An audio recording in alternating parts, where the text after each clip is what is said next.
दोस्तों chart patterns जो कि प्राइस एक्शन ट्रेडिंग का पार्ट हैं, इसके ऊपर यूट्यूबर्स 5,000 रुपए से लेकर 40,000 रुपए तक का कोर्स बनाकर बेच रहे हैं। लेकिन आज मैं आपको बिल्कुल फ्री में एक ऐसा तरीका बताने वाला हूं जिसके बाद आपको चार्ट पैटर्न बनाने की जरूरत ही नहीं पड़ेगी, बल्कि वो पैटर्न ऑटोमेटिकली बन जाएगा।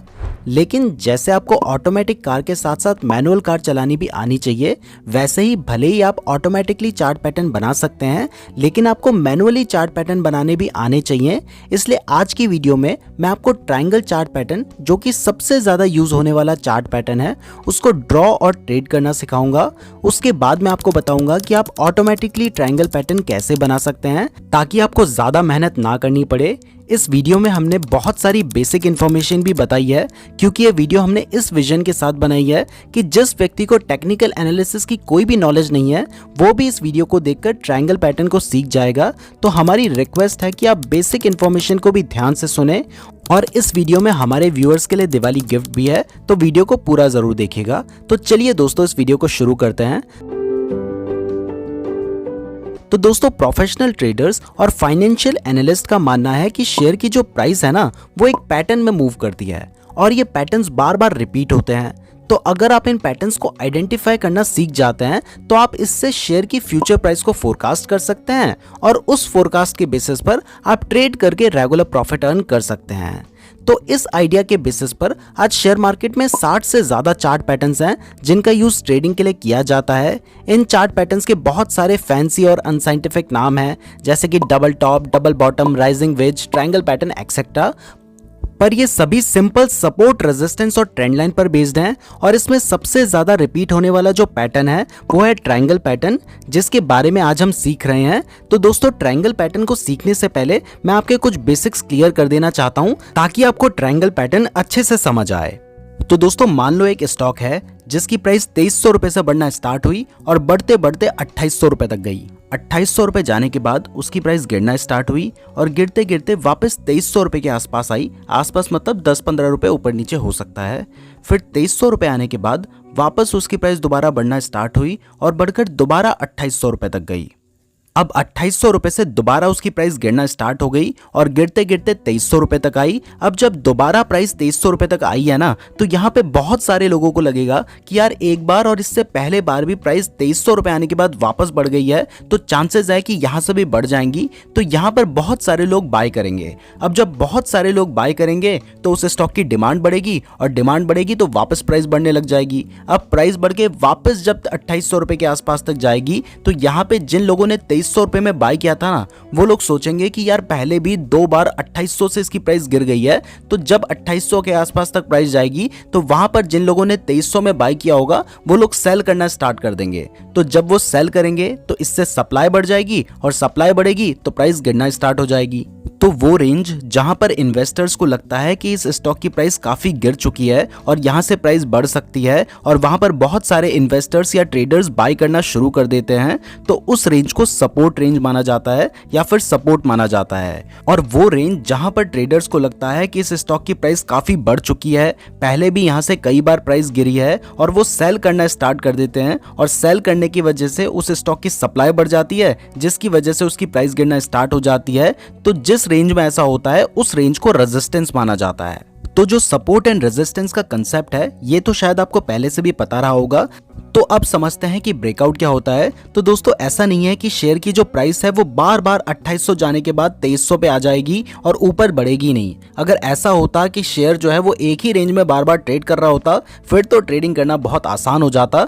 लेकिन एक ना एक टाइम ऐसा भी आएगा जब कंपनी की अर्निंग बढ़ने की वजह से या फिर किसी न्यूज़ की वजह से ट्रेडर्स को लगेगा कि यहाँ से शेयर की प्राइस और ज़्यादा बढ़ सकती है, और वहाँ पर हो सकता है कि बहुत सारे नए इन्वेस्टर्स भी उस शेयर में बाइंग करें, जिसकी वजह से शेयर की जो प्राइस है वो अपने रेजिस्टेंस लेवल को तोड़कर ऊपर बढ़ जाएगी। तो जब शेयर की प्राइस अपने रेजिस्टेंस को तोड़कर ऊपर निकल जाती है ना, तो उसको हम ब्रेकआउट कहते हैं। और जब शेयर की प्राइस अपने सपोर्ट को तोड़कर नीचे आ जाती है, उसको हम ब्रेक डाउन कहते हैं। तो दोस्तों, अब आपको बेसिक सपोर्ट एंड रेजिस्टेंस, जिसमें हमने हॉरिजॉन्टल लाइन खींची थी, वो तो समझ आ गया है। लेकिन हर बार जो शेयर की प्राइस है वो एग्जैक्ट इसी तरीके से मूव नहीं करेगी, इवन ज्यादातर टाइम ऐसे मूव नहीं करेगी। अब जब आप प्रैक्टिकली चार्ट में देखेंगे तो कई बार शेयर की जो प्राइस है वो इस तरीके से मूव करेगी।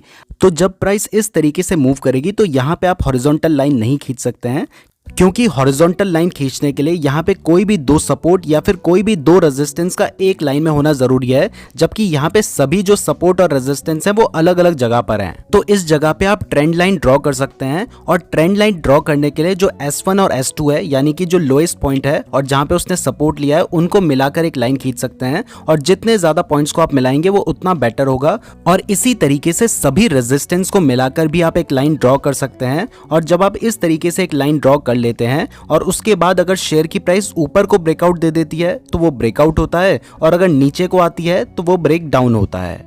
अभी इस चार्ट में जो आपको येलो लाइन नजर आ रही है इसको ट्रेंड लाइन कहा जाता है, और जो इस वाले चार्ट में आपको येलो लाइन नजर आ रही थी इसको हॉरिजॉन्टल लाइन कहा जाता है, क्योंकि इसको हॉरिजॉन्टली बनाया गया है।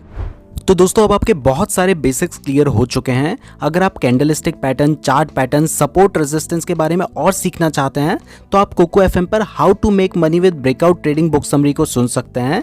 इसके अलावा भी आप कोको एफएम पर फाइनेंस और इन्वेस्टिंग से रिलेटेड बहुत सारा ऑडियो कंटेंट हिंदी और अदर रीजनल लैंग्वेज में सुन सकते हैं। और अभी तो कोको एफएम पर दिवाली सेल चल रही है, जिसमें दिवाली 50 कोड यूज करने पर हमारे सभी व्यूअर्स को 25 अक्टूबर तक एनुअल सब्सक्रिप्शन पर 50% का डिस्काउंट मिलेगा, और 1 ईयर का सब्सक्रिप्शन आपको सिर्फ 199 रुपीज पे मिल जाएगा। और सिर्फ इतना ही नहीं, अगर आप 25 अक्टूबर से पहले कोको एफएम का सब्सक्रिप्शन लेते हैं तो आप जीत सकते हैं कार, गोल्ड कॉइन्स और 10 लाख रुपए तक के गिफ्ट्स। तो अभी डाउनलोड करें कोको एफएम ऐप और बनाएं कोको एफएम के साथ ये दिवाली कामयाबी वाली। लिंक डिस्क्रिप्शन पे दिया गया है। तो दोस्तों अब वापस आते हैं टॉपिक पर। अब क्योंकि आपके बेसिक्स क्लियर हो चुके हैं तो अब ट्रायंगल पैटर्न के बारे में जानते हैं। तो ट्रायंगल पैटर्न 3 तरह के होते हैं। पहला है असेंडिंग ट्रायंगल, दूसरा है डिसेंडिंग ट्रायंगल और तीसरा है सिमेट्रिकल ट्रायंगल। तो सबसे पहले असेंडिंग ट्रायंगल की बात करते हैं। तो दोस्तों असेंडिंग ट्रायंगल कुछ इस तरीके का बनता है। आगे मैं आपको चार्ट में भी दिखाऊंगा, पहले यहाँ पे समझ लो। तो अभी आपको ट्रायंगल जैसा कुछ नहीं दिख रहा होगा, लेकिन अगर मैं एक लाइन यहाँ पे खींच दूं तो अब आपको दिखाई दे रहा होगा कि ये एक बिल्कुल ट्रायंगल बन चुका है। तो असेंडिंग ट्रायंगल दिखने में कुछ इस तरीके का दिखाई देता है, और इसकी क्वालिटी यह है कि ये बुलिश सिग्नल देता है। तो अगर कभी असेंडिंग ट्रायंगल बनने के बाद स्टॉक ब्रेकआउट दे देता है तो आप वहां पे बाय कर सकते हैं। लेकिन आपको पता कैसे चलेगा कि ये असेंडिंग ट्रायंगल है? तो इसके लिए कुछ कंडीशंस फुलफिल होना जरूरी है। पहला है कि स्टॉक अप ट्रेंड में होना चाहिए, यानी पहले से शेयर की प्राइस बढ़ रही होनी चाहिए। तो जैसे यहाँ पे आपको दिखाई दे रहा है कि ये जो ग्रीन वाली लाइन है, इससे हमें पता चल रहा है कि पहले शेयर की प्राइस बढ़ रही थी। इसके बाद सेकंड कंडीशन है कि स्टॉक की प्राइस बढ़ते हुए एक जगह पे स्टॉक ने रेजिस्टेंस बनाना चाहिए। तो यहाँ पे देखो, यहाँ पे इसने अपना रेजिस्टेंस बनाया है। अब रेजिस्टेंस बनाने के बाद शेयर की प्राइस गिरना शुरू हो जाती है। गिरते वक्त प्राइस कहीं ना कहीं पे तो सपोर्ट लेगी। तो देखो यहाँ पे प्राइस ने सपोर्ट लिया, अब इसने यहाँ पे अपना सपोर्ट 1 बनाया। अब सपोर्ट लेने के बाद प्राइस वापस ऊपर बढ़ने लगी, और बढ़ने के बाद इस जगह पे इंपॉर्टेंट है कि उसका जो रेजिस्टेंस है वो वहीं पे जहां पे उसने पहले रेजिस्टेंस बनाया था उसी लाइन पे अपना रेजिस्टेंस बनना चाहिए, या उसके आसपास बनना चाहिए। तो देखो जहां पे इसने अपना R1 बनाया था, रेजिस्टेंस 1, उसी के पास इसने अपना रेजिस्टेंस 2 बनाया है। तो हमारी ये कंडीशन भी फुलफिल हो गई। अब इसने अपना सेकंड रेजिस्टेंस बना लिया, उसके बाद इसकी प्राइस गिरने लगेगी, और गिरते हुए उसका जो सपोर्ट है वो सपोर्ट उतना नीचे नहीं लेना चाहिए जितना पहले लिया था। तो सपोर्ट 1 से सपोर्ट 2 जो है वो ऊपर होना चाहिए। तो यहाँ पे भी देखो, इसने जहां पहले सपोर्ट लिया था उससे ऊपर सपोर्ट लिया है, तो यहाँ पे इसने अपना सपोर्ट 2 बनाया है। तो अगर कभी चार्ट में इस तरीके की आपको कैंडल्स दिखाई दे रही हो, इस तरीके का पैटर्न दिखाई दे रहा हो, तो आपको R1 और R2 को लगते हुए एक लाइन खींच लेनी है जो कि हॉरिजॉन्टल लाइन बनेगी, और S1 और S2 को खींचते हुए एक और लाइन खींच लेनी है जो कि एक ट्रेंड लाइन बनेगी, और इस जगह पे इसको असेंडिंग लाइन भी कह सकते हैं। और जब आप इन लाइनों को मिला लेंगे तो आपको एक असेंडिंग ट्रायंगल देखने को मिलेगा। अब इसके बाद अगर शेयर की प्राइस वापस अपने रेजिस्टेंस के पास जाती है और उस रेजिस्टेंस को ब्रेक करके ऊपर निकल जाती है, यानी ब्रेकआउट दे देती है, तो आप वहां पे बाय कर सकते हैं। और इसका मतलब है कि यहां से प्राइस और ज्यादा बढ़ सकती है। और अगर डायरेक्ट ब्रेकआउट देने की जगह वो थोड़ी देर कंसोलिडेट करे और उसके बाद ब्रेकआउट दे, तो ये एक ज्यादा पॉजिटिव सिग्नल होता है, और इसके बाद ज्यादा चांसेस होते हैं कि जो ब्रेकआउट है वो सस्टेन करेगा और इसके बाद प्राइस बढ़ेगी। अब यहाँ पे एक पॉइंट और क्लियर कर दूं कि अगर ब्रेकआउट के साथ साथ स्टॉक का जो वॉल्यूम है वो भी इंक्रीज करता है, तो इससे ज्यादा चांसेस होते हैं कि जो ब्रेकआउट है वो एक जेन्युइन ब्रेकआउट है, ना कि फेक ब्रेकआउट है। तो अगर साथ में वॉल्यूम भी बढ़ता है तो ये ज्यादा पॉजिटिव सिग्नल है। मुझे लगता है कि अब आपको समझ आ गया होगा कि असेंडिंग ट्रायंगल क्या होता है। अगर समझ नहीं भी आया है तो भी अब हम चार्ट में देखेंगे कि असेंडिंग ट्रायंगल कैसे बनता है और उसमें कैसे ट्रेड लेना है, तो वहां पे आपको सब कुछ क्लियर हो जाएगा। तो दोस्तों आ गए हम चार्ट पर। अब यहाँ पे आपको दिखाई दे रहा है कि पहले ये स्टॉक डाउन ट्रेंड में था, लेकिन यहाँ पे इसका अप ट्रेंड स्टार्ट हो चुका है। तो हमारी जो फर्स्ट कंडीशन थी कि स्टॉक अप ट्रेंड में होना चाहिए, वो पूरी हो चुकी है। अब देखो अप ट्रेंड में जाने के बाद इसने यहाँ पे अपना फर्स्ट रेजिस्टेंस बनाया। मैं यहाँ पे लिख देता हूँ R1, तो आपको समझ आ जाएगा कि यहाँ पे इसने अपना पहला रेजिस्टेंस बनाया है। तो आपको दिखाई दे रहा है कि यहाँ पे इसका फर्स्ट रेजिस्टेंस है। अब दोस्तों फर्स्ट रेजिस्टेंस बनाने के बाद अब देखो थोड़ा सा नीचे इसकी प्राइस गई और यहाँ पे इसने अपना सपोर्ट लिया। तो यहाँ पे इसका S1 है। तो सपोर्ट लेने के बाद प्राइस बढ़ने लगी और इसके बाद जहां पे इसने अपना पहला रेजिस्टेंस बनाया था उसी लेवल पे इसने अपना सेकंड रेजिस्टेंस बनाया है यहां पर। तो मैं यहां पे भी लिख देता हूं R2। तो देखो यहां पे आपको दिखाई दे रहा है कि यहां पे इसका सेकंड रेजिस्टेंस हो चुका है। अब देखो दोनों जो रेजिस्टेंस है वो बिल्कुल एक ही लेवल के आसपास हैं, बिल्कुल एग्जैक्ट तो नहीं है लेकिन आसपास है और ये भी चल जाएगा। अब सेकंड सपोर्ट इसने क्या किया, जो हमारा फर्स्ट सपोर्ट था उसके ऊपर बनाया, जो कि हमारी ये कंडीशन थी कि जो सेकंड सपोर्ट होना चाहिए वो फर्स्ट सपोर्ट के ऊपर होना चाहिए। तो ये कंडीशन भी यहाँ पे पूरी हो गई। तो जब ये कंडीशन फुलफिल हो जाती है तब मैंने आपको बताया था, तब आपको क्या करना है, आपको फर्स्ट रेजिस्टेंस और सेकंड रेजिस्टेंस से लगते हुए एक हॉरिजॉन्टल लाइन खींच लेनी है। तो यहाँ पे मैं एक हॉरिजॉन्टल लाइन खींच लेता हूँ फर्स्ट रेजिस्टेंस और सेकंड रेजिस्टेंस से लगते हुए। ये थोड़ा नीचे हो गई है तो मैं इसको हल्का सा ऊपर कर लेता हूँ। यहाँ से आप ऊपर कर सकते हैं। यहाँ पे देखेंगे आप इसका जो टॉप है वो करीब करीब यहीं पर है। तो हमने यहाँ पे एक हॉरिजॉन्टल लाइन खींच लेनी है और इसके बाद मैंने आपको बताया था कि अब आपको क्या करना है, अब आपको फर्स्ट सपोर्ट और सेकंड सपोर्ट से लगते हुए एक ट्रेंड लाइन ड्रॉ कर लेनी है, जिसको हम यहाँ पे असेंडिंग लाइन भी बोलते हैं। तो हमारा जो फर्स्ट सपोर्ट है और सेकंड सपोर्ट है उससे लगते हुए हमने एक लाइन इस तरीके से खींच लेनी है। मैं इसको थोड़ा सा ठीक कर लेता हूँ। तो अब हमने सपोर्ट एंड रेजिस्टेंस वाली लाइन ड्रॉ कर ली है। अब अगर आप ट्रायंगल देखना चाहते हैं तो आप सपोर्ट एंड रेजिस्टेंस वाली लाइन को मिलाकर देख सकते हैं, लेकिन इसकी आपको जरूरत नहीं है। तो दोस्तों अब आपको हमारा असेंडिंग ट्रायंगल क्लियरली नजर आ रहा होगा। तो अब देखते हैं कि इसमें ट्रेड कैसे लेना है। तो दोस्तों ट्रेड लेने के लिए जो भी कैंडल हमारे रेजिस्टेंस को ब्रेक कर देगी और ब्रेकआउट दे देगी, तो आपने उसके बाद वाली कैंडल पे बाय करना है। तो मैं आपको थोड़ा सा जूम करके दिखाता हूं कि आपको बाय कहां पे करना होगा। तो दोस्तों यहाँ पे आपको क्लियरली नजर आ रहा है कि ये वाली जो कैंडल है, इस कैंडल ने ब्रेकआउट दिया है। तो बाय करने के लिए इसके बाद वाली जो कैंडल है आपने इसमें बाय करना होगा। तो आप इस वाली कैंडल में बाय करेंगे और आपका स्टॉप लॉस उस कैंडल के नीचे होगा जिसने ब्रेकआउट दिया है। तो यहाँ पे इस वाली कैंडल ने ब्रेकआउट दिया है तो आप इसके नीचे अपना स्टॉप लॉस रख सकते हैं और टारगेट के लिए आप सपोर्ट एंड रेजिस्टेंस के बीच में जो डिफरेंस है उसको भी रख सकते हैं या फिर ट्रेलिंग स्टॉप लॉस का भी यूज कर सकते हैं। तो अगर आपने इस ट्रेड को लिया होता तो देखो इसके बाद शेयर की जो प्राइस थी वो काफी बढ़ गई थी। तो यहाँ पे आपका जो टारगेट था वो अचीव हो गया होता। तो दोस्तों अब आपको असेंडिंग ट्रायंगल समझ आ गया है। तो अब आपके लिए डिसेंडिंग ट्रायंगल समझना बहुत आसान हो गया है, क्योंकि डिसेंडिंग ट्रायंगल असेंडिंग ट्रायंगल का जस्ट अपोजिट होता है। ये डाउन ट्रेंड में बनता है और बेयरिश सिग्नल देता है। तो अभी आपको डिसेंडिंग ट्रायंगल का एक एग्जांपल नजर आ रहा है। अब डिसेंडिंग ट्रायंगल में जो सपोर्ट 1 और सपोर्ट 2 हैं, ये दोनों सेम लेवल पे बन रहे हैं और इस पे हॉरिजॉन्टल लाइन ड्रॉ की जा सकती है। जबकि जो हमारा असेंडिंग ट्रायंगल था उसमें रेजिस्टेंस 1 और रेजिस्टेंस 2 सेम लेवल पे बन रहे थे। ऐसे ही यहाँ पे जो हमारा रेजिस्टेंस 2 है वो रेजिस्टेंस 1 के नीचे बन रहा है, जबकि जो असेंडिंग ट्रायंगल था उसमें जो हमारा सपोर्ट 2 था वो सपोर्ट 1 के ऊपर बन रहा था। तो अब आपको डिसेंडिंग और असेंडिंग ट्रायंगल में जो डिफरेंस है वो समझ आ गया है। तो अब इसे भी डायरेक्टली चार्ट पे देख लेते हैं। तो दोस्तों आ गए हैं हम चार्ट पर। अब इस चार्ट में आपको दिखाई दे रहा है कि ये जो स्टॉक है ये पहले डाउन ट्रेंड में चल रहा था। तो डिसेंडिंग ट्रायंगल के लिए हमारी जो फर्स्ट कंडीशन है वो ये है कि स्टॉक डाउन ट्रेंड में होना चाहिए। तो हमारी ये कंडीशन फुलफिल हो गई है। अब डाउन ट्रेंड में आने के बाद इस स्टॉक ने अपना फर्स्ट सपोर्ट बनाया, जो कि यहाँ पे था। फर्स्ट सपोर्ट बनाने के बाद इसके बाद थोड़ी सी इसकी प्राइस बढ़ी और इसने यहाँ पे फर्स्ट रेजिस्टेंस बनाया।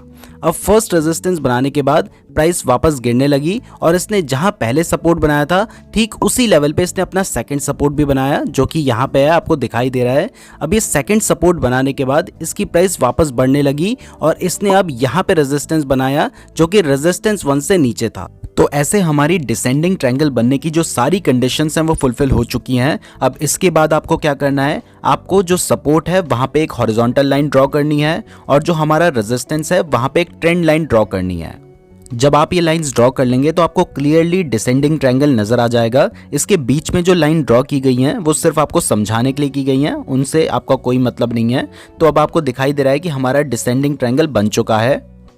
तो अब देखते हैं इसमें ट्रेड कैसे लेना है। तो ट्रेड लेने के लिए जो भी कैंडल हमारे सपोर्ट को ब्रेक करके नीचे क्लोजिंग दे देगी तो आप वहां पे ट्रेड ले सकते हैं। मैं इसको थोड़ा जूम करके आपको दिखाता हूं। तो आपको दिखाई दे रहा है कि ये जो रेड वाली कैंडल है फर्स्ट, इसने हमारे सपोर्ट को ब्रेक करके नीचे क्लोजिंग दे दिया है। तो इसके जो बाद वाली कैंडल है, आप इस कैंडल में शॉर्ट सेल कर लेंगे या फिर पुट ऑप्शन बाय कर लेंगे। और स्टॉप लॉस के लिए जिस कैंडल ने ब्रेकडाउन दिया है उस कैंडल का जो हाईएस्ट पॉइंट है वहां पे आप अपना स्टॉप लॉस रख सकते हैं। तो जैसे यहाँ पर इस कैंडल ने ब्रेकडाउन दिया है तो इसका जो हाईएस्ट पॉइंट है इससे थोड़ा सा ऊपर आप अपना स्टॉप लॉस रख सकते हैं। अब अगर आपने ये ट्रेड लिया होता तो यहाँ पे देखो आपका जो टारगेट है वो बहुत जल्दी अचीव हो जाता, क्योंकि इसके बाद स्टॉक की जो प्राइस थी वो काफी ज्यादा गिर गई थी। अब मैं आपको मेजर करके बताता हूं कि आपको कितने रिटर्न्स मिल सकते थे।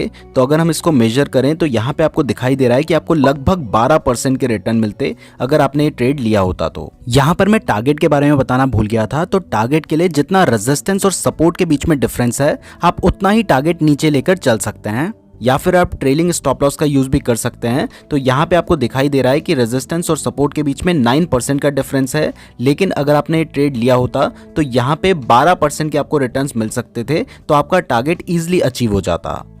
तो दोस्तों अब आपको असेंडिंग और डिसेंडिंग ट्रायंगल समझ आ गया है, तो अब सिमेट्रिकल ट्रायंगल भी समझ लेते हैं। सिमेट्रिकल ट्रायंगल अप ट्रेंड और डाउन ट्रेंड दोनों में बन सकता है। अगर अप ट्रेंड में बन रहा है और ऊपर की तरफ ब्रेकआउट देता है तो ये एक बुलिश सिग्नल होता है, और अगर डाउन ट्रेंड में बन रहा है और नीचे की तरफ ब्रेकडाउन देता है तो ये एक बेयरिश सिग्नल होता है। इसमें सपोर्ट एंड रेजिस्टेंस दोनों साइड में ट्रेंड लाइन बनती है और टाइम के साथ दोनों की रेंज कम होती जाती है, जैसा अभी आपको स्क्रीन पे नजर आ रहा है। तो इसको भी डायरेक्टली चार्ट पे देख लेते हैं। तो दोस्तों आ गए हैं हम चार्ट पर। अब आपको दिखाई दे रहा है कि ये जो स्टॉक है ये अप ट्रेंड में है, यहाँ से लेकर यहाँ तक ये अप ट्रेंड में था। अब अप ट्रेंड में आने के बाद इस स्टॉक की जो प्राइस थी वो एक बार काफी ऊपर गई और यहाँ पर इसने रेजिस्टेंस बनाया और इसके बाद इसकी प्राइस गिरने लगी। यहाँ पे एक विक है इस स्टॉक की, तो हमने यहाँ पे लाइन ड्रॉ की है। अब यहाँ पे लाइन बनने के बाद शेयर की प्राइस गिरने लगी और यहाँ पर इसने अपना सपोर्ट बनाया। अब सपोर्ट बनाने के बाद वापस प्राइस बढ़ने लगी, लेकिन इस बार उतनी नहीं बढ़ी जितनी पहले बढ़ी थी, और उससे पहले ही इसने अपना रेजिस्टेंस बना लिया। रेजिस्टेंस बनाने के बाद वापस प्राइस गिरने लगी, लेकिन इस बार उतनी नहीं गिरी जितनी S1 पे गिरी थी, यानी पहले गिरी थी। इस बार उससे थोड़ा कम गिरी और इसने यहाँ पर सपोर्ट लिया, जिस पॉइंट का नाम हमने S2 रखा है। तो जब ये कंडीशंस फुलफिल हो जाती हैं तब आपको क्या करना है, आपको दोनों रेजिस्टेंस से लगते हुए एक ट्रेंड लाइन ड्रॉ कर लेनी है और दोनों सपोर्ट से लगते हुए एक ट्रेंड लाइन ड्रॉ कर लेनी है। और जब आप इन दोनों लाइन को ड्रॉ करेंगे तो आगे जाके मिल जाएंगी और आपका एक ट्राइंगल जैसा बन जाएगा। अब इसके बाद शेयर की जो प्राइस है वो हो सकता है कि थोड़ा बहुत और ऊपर नीचे करे, लेकिन इसके बाद जैसे ही प्राइस अपने इस रेजिस्टेंस को ब्रेक करके ऊपर निकल जाएगी तब आप वहां पे पोजीशन बना सकते हैं। तो दोस्तों अब आपको दिखाई दे रहा है कि ये वाली जो कैंडल है, इस कैंडल ने ब्रेकआउट दे दिया है, तो आप इसके बाद वाली कैंडल में ट्रेड ले सकते हैं। लेकिन अगर कहीं पे आपको लग रहा हो कि यहाँ से प्राइस और ज़्यादा गिर सकती है और आपको डाउट हो रहा हो, तो आप थोड़ा वेट कर सकते हैं और जब आपको कंफर्मेशन मिल जाए उसके बाद आप ट्रेड ले सकते हैं। तो यहाँ पर हमें कंफर्मेशन नहीं मिल रहा है क्योंकि जो प्राइस है वो रेजिस्टेंस के बिल्कुल पास ही चल रही है, तो आप थोड़ा और वेट कर सकते हैं। तो अब आपको दिखाई दे रहा है कि इसके बाद जो कैंडल है उस कैंडल ने काफ़ी अच्छा ब्रेकआउट दे दिया है, तो आप इस वाली कैंडल में बाय कर सकते हैं और यहाँ पे भी आपका स्टॉप लॉस वहीं पर होगा जिस कैंडल ने ब्रेकआउट दिया है उसका लोएस्ट पॉइंट के थोड़ा सा नीचे। तो अगर आपने ये ट्रेड लिया होता तो इसके बाद जो शेयर की प्राइस थी वो बढ़ने लग गई, ये अभी आपको स्क्रीन पे नजर आ रहा है। तो इस तरीके से जब सिमेट्रिकल ट्रायंगल अप ट्रेंड में बन रहा हो तब आप बाय या कॉल ऑप्शन का ट्रेड ले सकते हैं। अगर आप ट्रेड लेते हैं तो आपका स्टॉप लॉस वहीं पे होगा जिस कैंडल ने ब्रेकआउट दिया है उसका लोएस्ट पॉइंट, और टारगेट के लिए आप ट्रेलिंग स्टॉप लॉस के साथ साथ सपोर्ट और रेजिस्टेंस के बीच में जो डिफरेंस है, फर्स्ट सपोर्ट और रेजिस्टेंस के बीच में जो डिफरेंस है उतना ही टारगेट आप ऊपर लेकर चल सकते हैं। तो अगर सपोर्ट एंड रेजिस्टेंस के बीच में 2% का डिफरेंस है तो आप 2% का टारगेट ही लेकर चल सकते हैं और इसके साथ ही आप ट्रेलिंग स्टॉप लॉस का यूज भी कर सकते हैं। अब बियरिश सिमेट्रिकल ट्रायंगल का भी एक एग्जांपल देख लेते हैं। तो यहाँ पे आपको दिखाई दे रहा है कि ये जो स्टॉक है ये डाउन ट्रेंड में है, जो कि हमारी कंडीशन है बियरिश सिग्नल के लिए। उसके बाद इसने अपना फर्स्ट सपोर्ट लिया, फर्स्ट सपोर्ट लेने के बाद थोड़ा सा ऊपर प्राइस बढ़ी, फिर उसने रेजिस्टेंस बनाया। रेजिस्टेंस बनाने के बाद उतनी नीचे नहीं गिरी जितनी पहले गिरी थी, अब थोड़ा कम गिरी और इसने S2 पे सपोर्ट लिया। सपोर्ट लेने के बाद उतनी ज़्यादा नहीं बढ़ी जितनी पहले बढ़ी थी और R2 पे इसने अपना रेजिस्टेंस बना लिया और इस तरीके से हमारा सिमेट्रिकल ट्रायंगल बन गया जैसे पहले भी बना था। फर्क बस इतना है कि यहाँ पे स्टॉक डाउन ट्रेंड पे है। तो जब इस तरीके की कंडीशन बनती है तो आपको क्या करना है, आपको R1 और R2 से लगते हुए एक ट्रेंड लाइन ड्रॉ कर लेनी है, यानी दोनों रेजिस्टेंस से लगते हुए एक ट्रेंड लाइन ड्रॉ कर लेनी है और दोनों सपोर्ट से लगते हुए भी एक ट्रेंड लाइन ड्रॉ कर लेनी है। और इसके बाद जैसे ही कोई कैंडल हमारा जो सपोर्ट है उसको ब्रेक करके ब्रेकडाउन दे देगी तो आपने उसके बाद वाली कैंडल में शॉर्ट सेल कर देना है या फिर पुट ऑप्शन बाय कर लेना है। तो अगर आपने ये ट्रेड लिया होता तो इसके बाद जो शेयर की प्राइस थी वो काफ़ी गिर गई थी, तो यहाँ पे आप अच्छा प्रॉफिट अर्न कर सकते थे। अब स्टॉप लॉस की बात करें तो जिस कैंडल ने ब्रेकडाउन दिया है उसका जो हाईएस्ट पॉइंट है उससे थोड़ा सा ऊपर आपका स्टॉप लॉस होगा। बाय आप जिस कैंडल ने ब्रेकडाउन दिया है उसके बाद वाली कैंडल में करेंगे और टारगेट के लिए स्टॉप लॉस और रेजिस्टेंस के बीच में जितना डिफरेंस है आप उतना टारगेट लेकर चल सकते हैं। जैसे यहाँ पे आपको दिखाई दे रहा है कि 5% के आसपास का डिफरेंस है फर्स्ट सपोर्ट और रेजिस्टेंस के बीच में, तो आप इतना ही टारगेट यहाँ पे लेके चल सकते हैं। तो अगर आपने ये ट्रेड लिया होता तो इसके बाद देखो शेयर की जो प्राइस थी वो काफी गिर गई थी, तो आपका टारगेट इजीली अचीव हो गया होता। तो दोस्तों इस तरीके से आप ट्रायंगुलर पैटर्न का यूज करके ट्रेडिंग कर सकते हैं।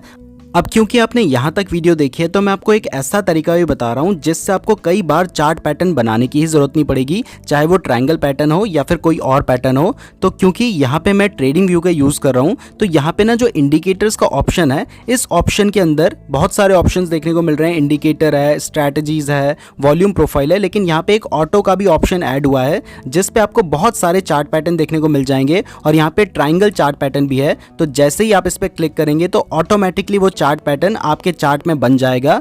तो आप इस तरह से भी चार्ट पैटर्न बना सकते हैं, लेकिन मैंने नोटिस किया है कि कई बार ट्रायंगल चार्ट पैटर्न बन रहा होता है लेकिन ये जो इंडिकेटर है ये ऑटोमेटिक नहीं बनाता है। तो आपको खुद से बनाना भी आना चाहिए। भले ही आपके पास ऑटोमेटिक गाड़ी हो लेकिन आपको मैनुअल चलानी भी आनी चाहिए। तो उसी तरीके से आपको मैनुअली ये चार्ट पैटर्न बनाना भी आना चाहिए, इसीलिए मैंने आपको ये सब कुछ सिखाया है।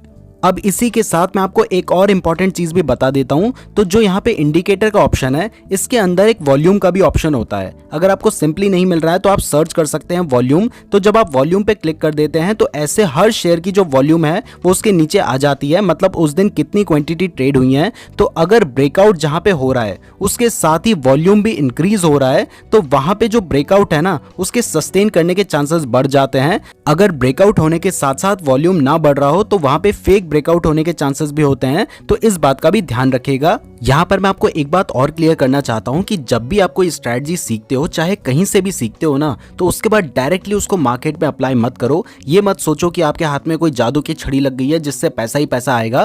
पहले उसकी थोड़ी सी प्रैक्टिस कर लो, खुद भी देखो कि वो कितना सही से काम कर रही है या नहीं कर रही है। क्योंकि हो सकता है कि समझाने वाला कुछ और समझाना चाह रहा हो लेकिन आपने कुछ और समझ लिया हो जिसकी वजह से आपको लॉस हो जाए। तो पहले चार्ट में अच्छे से खुद प्रैक्टिस कर लिया करो, उसके बाद ही लाइव मार्केट में कोई भी स्ट्रेटजी अप्लाई किया करो। मैं उम्मीद करता हूं आपको वीडियो पसंद आई होगी। वीडियो पसंद आई है तो वीडियो को लाइक और चैनल को सब्सक्राइब जरूर करें। अगर आप चार्ट पैटर्न्स के बारे में और सीखना चाहते हैं तो कुको एफएम पर how to make money with breakout trading book summary को जरूर सुने। और अभी तो आप दिवाली 50 कोड यूज करके एनुअल सब्सक्रिप्शन पर 50% के डिस्काउंट के साथ 10 लाख रुपए तक के गिफ्ट्स भी जीत सकते हैं।